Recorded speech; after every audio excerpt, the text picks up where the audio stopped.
we find ourselves in yet another beautiful auditorium, a little bit more intimate than the one we were in before. I see we have people up in the gallery as well as downstairs. Do you all have a place that you can find to be seated? That's excellent. Good. Well, I hope you've had a good lunch break, plenty of networking, I'm sure, and that the sessions this morning were informative and helpful for you. As you know, today's reflection is both upon the 10 years of Polyphonia that we have witnessed and towards the end of which we're coming, and also we're looking forward towards new projects. And with that in mind, I wanted in this little introduction to the parallel sessions that you're going to be going into to use this metaphor of widening the context. So Polyphonia will feature in what I have to say, but also looking at the wider context as well. So first of all, let's put Polyphonia in a kind of context. It's fair to say that for the AEC, Polyphonia has been the main focus of its project activity since 2004. And we heard from Harold Jørgensen this morning the many activities and outcomes that have ensued from that. And I think it's fair to say that tradition, diversity, and innovation, so that's our three sort of thematic ideas for today, they've been implicit in all of the actions of Polyphonia.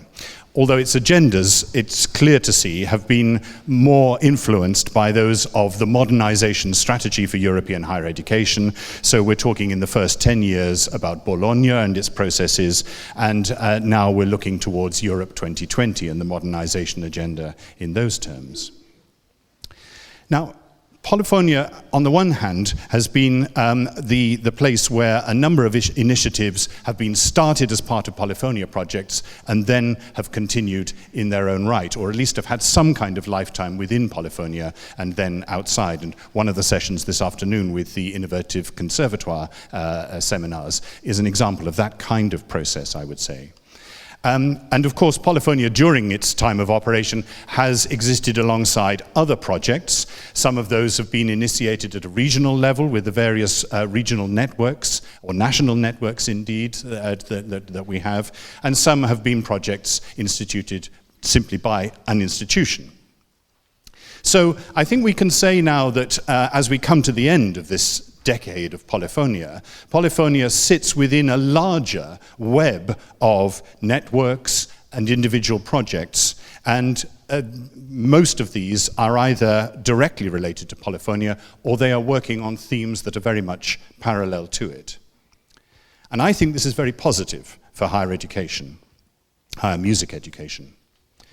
What it means is that AEC can be the lead partner in certain projects. It can also, as a member organization, serve the function of putting individuals or groups in touch with each other, finding suitable partners. And of course, it can help in the dissemination of the outcomes of all projects. Our information forum, which is a regular feature of our annual Congress, part of the General Assembly, is an opportunity for such dissemination, for example, of projects that aren't necessarily emanating directly from AEC itself. And even though the Polyphonia cycles themselves, because of the funding that supported them, are now ending as such, I think that this way of working and thinking will remain, I hope it will remain, very much embedded in the AEC. Now, having such an active and well-connected network for higher music education, it helps strengthen the sector as a whole, but more widely still, if the higher music education sector is itself strong and well-connected, it enables it to speak with a stronger voice in formulating, and you've heard this phrase already several times today, you're going to be hearing more about it, this idea of a European agenda for music. So this is not just a European agenda for higher music education, but a European agenda for music, within which I very much hope, and I have strong expectations, that higher music education will have a strong voice because of its strength and interconnectedness as a sector in its own right. And AEC's new project, Full Score, links actions in higher music education to this agenda. So, a European agenda for music. The European Music Council, about a year ago, invited its members to join the debate on what actions need to be taken to secure a musically thriving Europe in the future. And I'm sure that that prospect of a musically thriving Europe is one that we all subscribe to, would want to see furthered. The EMC feels that such a debate is necessary to ensure an agenda that is representative, so that it reflects all the elements of the European music sector. The final agenda, it's hoped, will bring together the music industry and what EMC calls the civil society organizations for music. And I guess in a sense, AEC is one of those, albeit specifically related to higher education. Having a European agenda on music will enable the whole music sector to speak with one voice. It will be a platform for collaboration and exchange. And these at least are the aspirations for it of the European Music Council. And we feel that this is something behind which we would very much like to get as an organization. Now, at the initial meeting, the European Music Council identified a very broad range of topics from which one could potentially start to work on the agenda. And I'm going to repeat them here, but you will also find them in your reader, in the text in the reader. And you'll see, of course, that one reference in here is directly to education, but in fact, I'd like you to think about all of these from the perspective of how we, from the higher music education sector, could have a bearing and an influence and relevant things to contribute under, it seems to me, most of these. So, how to stimulate musical creativity and creation. And clearly, we have a very rightful place at the heart of any such discussion. How to improve the circulation of European repertoire inside and outside Europe. How to improve the mobility of artists throughout Europe. And for artists, we could add, of course, young artists who are still in the state of students. How to guarantee and provide access to musical diversity. And here, themes of today start to really connect with the agenda. How to ensure music education for all. And of course, in our very specialized and select, but not necessarily elitist organizations, we wrestle all the time with this question of how we ensure that musical opportunities go to those with the highest talent, but that also there is access to musical education for all. How to strengthen recognition of the social or societal value of music through social inclusion, reconciliation, health, music in prisons, etc. How to support the freedom of artistic or musical expression, and that is an issue that I think is very present and relevant in our minds. How to ensure fair remuneration for musical artists and their works. And although, of course, one can see this perhaps reflecting more the music industry, our own students are going to move out into that industry. The ensuring of fair remuneration is part of our concern as well. How to reach out to new audiences and develop new publics. Well, that is very important for us in our institutions, but again, when we think of what our students are going to be doing when they're out in the world there, will there be an audience for the kind of music they've been trained in? And if not, will we have trained them in such a way that they are adaptable to new kinds of musics, new kinds of presentation, new types of venue, etc.? So there's a lot to think about there. And finally, how to consolidate the role of music in sustainable development. And here I think the intention is to think both of music's own sustainable development, but also to say society has issues and questions concerning its sustainable development. In what sense might music be a contributor to that? And in our keynote speech this morning, I think we heard some inspiring thoughts that might point us in those kinds of directions. So let's open this agenda. This afternoon, there will be parallel sessions, and they range across themes, some of which have arisen through Polyphonia, others that link more to a European agenda for music. I think we can say that they are all in some way connected with tradition, diversity, or innovation. And these values, as we've seen, also clearly inform the topic areas that have been suggested as ones into which we might delve in the agenda for music, the European Agenda for Music. So there are 6 sessions that will be presented twice. And I'll just run through each of them so that you can see these.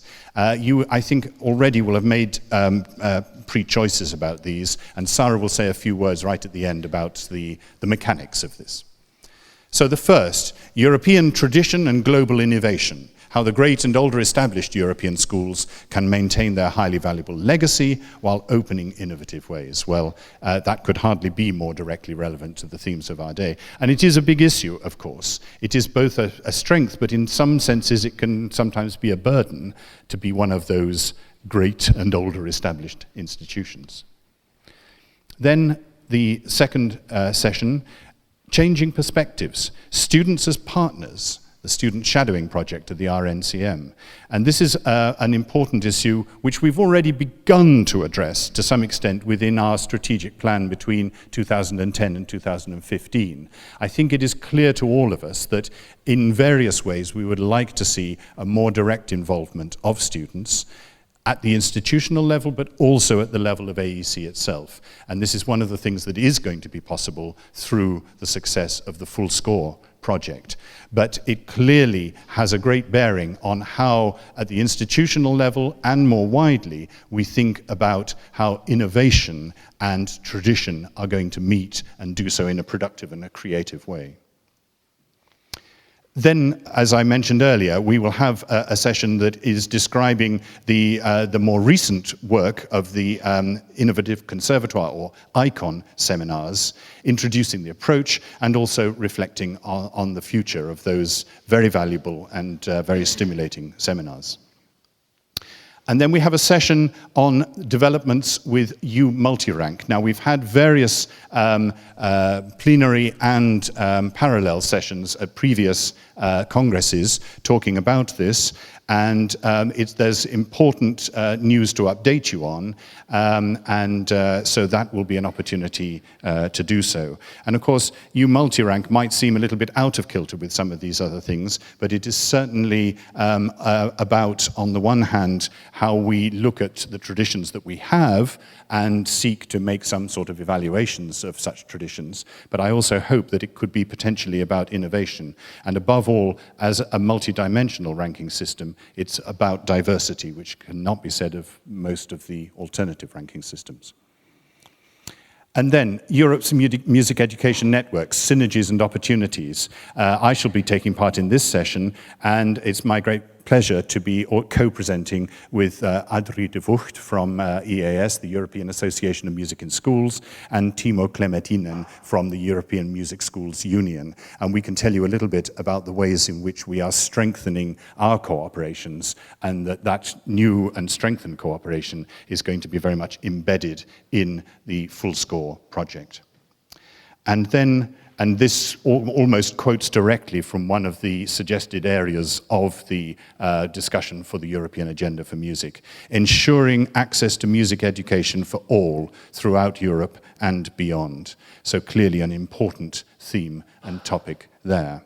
So that is the list of the 6 topics that you are about to be confronted with, and each session, as I say, will be presented twice. So you will have the opportunity to attend 2 out of the 6. I'm sorry there's always the agony of choice, but hopefully you will choose the 2 that most interest and most concern you. And as we said in the reader, because there will be further presentation at the General Assembly tomorrow, if you wish to do so, to make yourself fully acquainted with the situation and context concerning MultiRank, obviously make sure that one of the sessions that you attend is the MultiRank session. That's essentially the introduction that I want to make to all of the elements. And I think, as I say, Sarah will come up and just give a few details about how precisely we should proceed from here. So thank you very much indeed.